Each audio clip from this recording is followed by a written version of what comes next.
Hi guys, for today's video guys, kukuha ako ng ubad ng saging.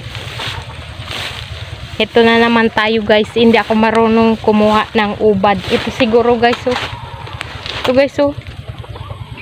Patay na naman tayo nito. Paano ba kunin to? First time ko na naman to guys, magkukuha tayo ng ubad. Guys, kukuha na tayo ng ubad guys.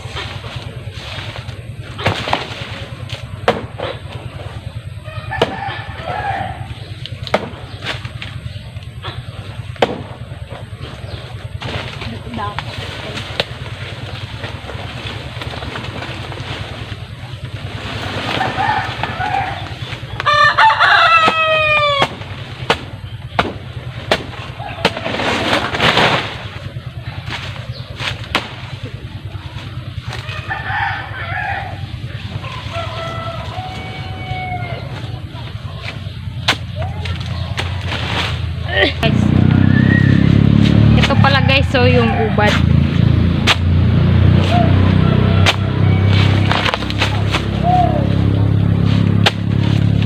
Lalagyan natin sa manok.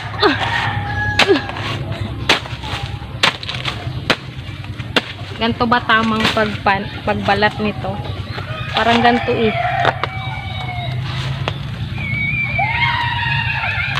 Isa-isahin yata to guys. Isa-isahin natin, tanggal yung kanya. Ayun, dali lang naman pala eh.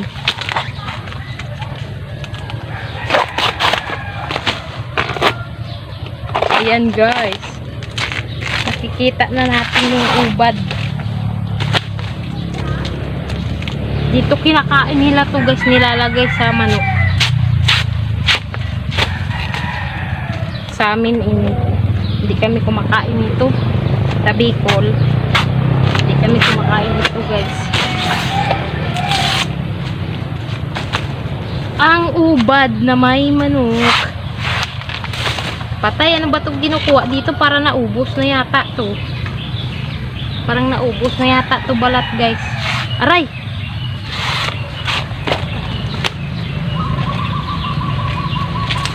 Ah, ito na siya guys. Oh, ubad.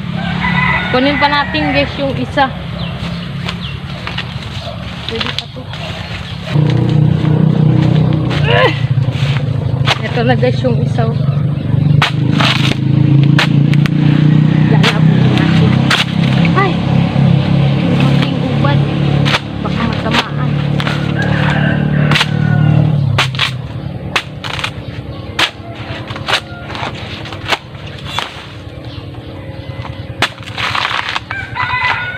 Ito, tamaan.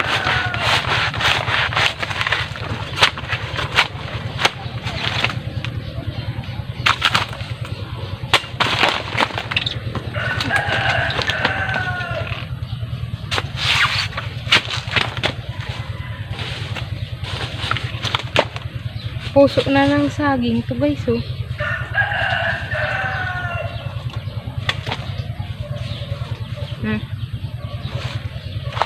Dalawa yung nakuha ko to guys. So guys, so tama na to.